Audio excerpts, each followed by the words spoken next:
Richardson. I work out of South India. I'm a maxillofacial surgeon by profession, and I've also done my fellowship in craniofacial surgery. So today I'm here to let you know about a brochure that we've released here at Richardson's, and I'm going to make you a small presentation about this brochure that we've released. This brochure has patients that we've operated here, and I'm going to take you one by one. So gummy smile correction, this is when a patient has a lot of gums that's visible. You can see in our cases. So whatever way the gums are visible, we can correct the upper jaw, we can correct the teeth and the nose and give the patient a much better smile line. Moving on to jaw surgeries. So if you look at the first patient, we've done the jaw surgeries on both the jaws. The second patient on one jaw, the upper jaw alone, and the other one again on both the jaws.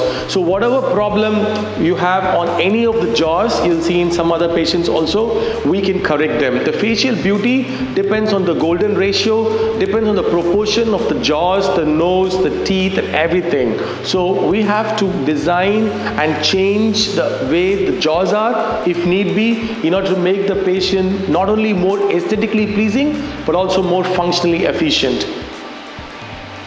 Okay, something about secondary cleft surgeries. So these are surgeries that are done by us on patients who already had their primary surgeries elsewhere. Simply put, revision surgeries. You can see how these patients came to us on the left side, and we have made them like what you see on the right side. So they could have had an accident, they could have been born with a defect, or they just want to look beautiful and they've gone to a surgeon and they haven't had the best of the results. So there's still more scope for them at Richardson's. And we continue with some fistula closure. This is needed when the patient needs to speak better. We are global leaders for speech surgeries, and one of the ways in which you can make sure basic amount of speech is achieved is by ensuring there is no fistula. Again, more of the speech surgeries.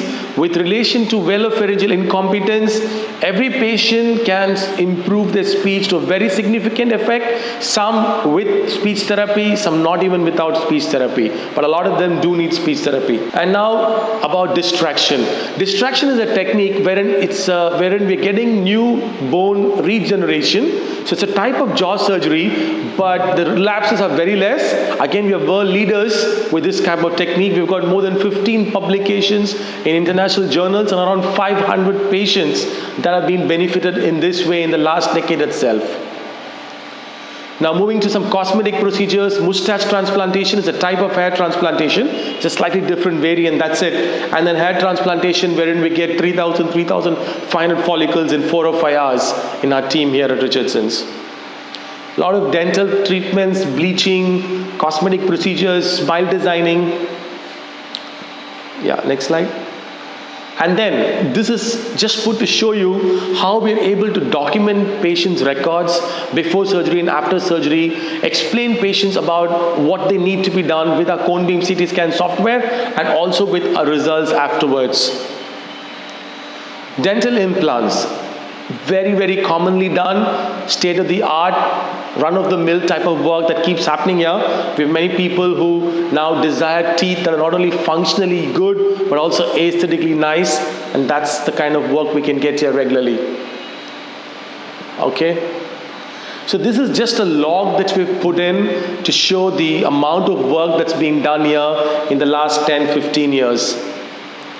Now moving on to some other kinds of lesions like hemangioma. These are lesions that are because of blood, or we call them because of the blood. It could be arteriovenous malformations, capillary or cavernous hemangiomas. Well, whatever types of hemangiomas, we need to investigate on them first. We might need an MR angio, we might need embolization, but whatever, we take care of all of that, and then eventually, wherever your hemangioma is in the craniofacial region, be it the lips, upper or lower, cheek, tongue or nose, wherever, we can make sure that we take care of that and give you your beautiful face back. Some more craniofacial deformities. Patient has severe sleep apnea, not able to breathe properly, having a very short upper jaw, distraction osteogenesis. You can see that first picture. That's like an Andy gum deformity. That's immediately after that. Mind you, that transition took 1 month of distraction. We've got about 45 millimeters of new bone. While the second girl is a cruiser, the distraction was done in the upper third of the face. So we have different distractors and we have different distraction periods, but we're able to get these kind of transformational changes on patients' faces. Still more on facial, craniofacial. You can see some clefts, oblique facial clefts. That's her 5-6 years after the first procedure.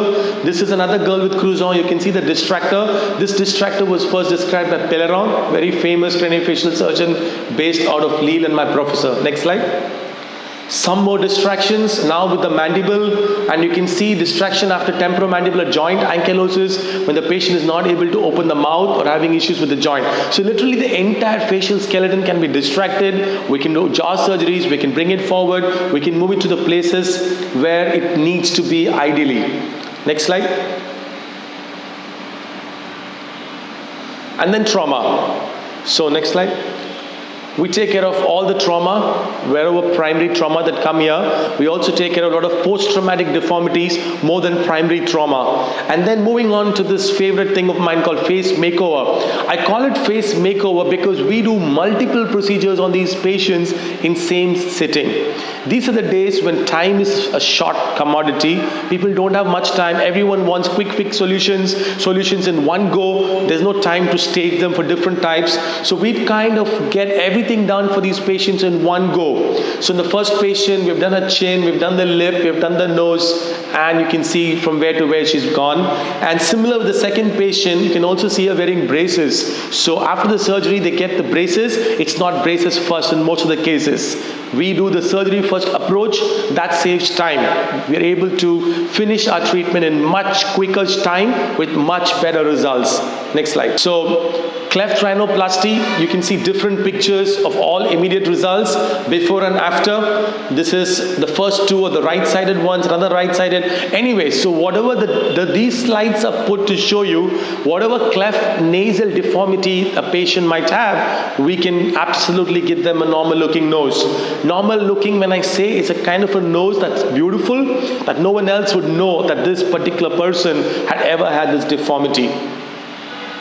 Some more noses, you can see parrot beak deformity. Sometimes, like in the second patient, we like to do the chin with the nose, a genioplasty, rhinoplasty combined. It can also be a part of the face makeover. And then simple things like fat injections. Some of them are not permanent, but then you still get the nice results patient desires. Pictures of our patients on whom I've done rhinoplasty. The first one is, you can see little work on the chin, but mainly rhinoplasty. We've narrowed the nose, nothing much has been done. But the second one is more of a reconstructive type, where the nose has become an S-shaped curve kind of. We've gotten that to the midline and patient was absolutely happy. Next slide. Some other cases, revision rhinoplasties. This patient, the first slide, had 3 rhinoplasties before. This is after we've done revision, and that was taken few days after surgery. I think 4 days after surgery. Another young girl where we had to do revision rhinoplasty. And I think you already saw this, where you can do cleft rhinoplasties. You can see before and after. So the goal and our aim is to make all these patients not only look beautiful, but if they had an issue with trauma or with a birth defect, then we try and make sure that that defect is no more present. That stigma is totally erased. Alright, that's just a little brief about me. Patients that come to us with benign tumors. We get a lot of patients with various cysts of the jaws, tumors of the jaws. Sometimes they could be as extensive as the one that you see here. Imagine after having taken off the entire jaw, as you can see the upper and lower jaw, we've still made the patient very, very, very functional. He's able to do his normal life. We've also given him some implants now and he can even chew. So that's our motto. So even with benign tumors, benign cysts, we're able to resuscitate these patients, give them a normal quality of life. And this is just a list of some of the scientific publications we have. We have more than 25 scientific publications in various international and national journals that are peer-reviewed. Next slide. And those are the 2 certificates from Stanford and Yale. Next slide. Moving on to the ear. So we also get some simple earlobe repairs, which is quite common because the women here in South India tend to wear nice heavy earrings, and obviously with that it tends to tear the earlobes. So that's about one of the most common surgeries. Then we also get some mole removals, very simple daycare procedures. Few minutes, you can get done with it for life. Then bigger procedures, keloids, other scars that need longer period of time. Next slide. Moving on to oculoplasty, or work on the eyelids. So the patient can have ptosis or lagophthalmosis. Both are two extremes, both can be treated and both can be solved for life. And also if they have some tumors, we also have visiting consultants here who will take care of problems with the eyelids.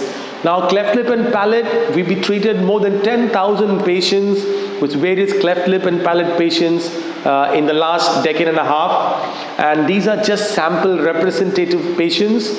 We make them like kids that don't have them. This is what I keep liking to stress, because that's a fact here at Richardson's. We have a very, very experienced team, and we've been doing this not for a year or two, but for many, many years, and not for few patients, but for thousands of patients. That's a right-sided cleft lip, a left-sided cleft lip. Results are fabulous. Nothing is going to be visible. Next slide. And you can see also with different age groups, and then we move on from unilateral to bilateral. Bilateral incomplete, I use different techniques for incompletes and bilateral completes. Anyways, we'll see some results. Next one. And you can see that one is really wide, but we're able to give him a nice slip as well. And even if they're adults, and this was a primary, which used to be around here a decade ago, but nowadays it's quite rare to get an adult who's in his 50s or whatever. Next slide. These are some of the paintings that was done and gifted to us by one of my patients' parent, and has signatures of cleft surgeons and dignitaries from India. Some of the other pictures from lecturing different parts of the world, and with the former president of India. Next slide. And you can connect with us. We are on all the social media platforms. You can see our videos on Richardson's Face Hospitals, which is where I suppose you're going to be watching this. You can follow us on Instagram or Twitter or Facebook or even WhatsApp. Or you can follow us on our website, and that's a little bit about what I've done so far. Thank you.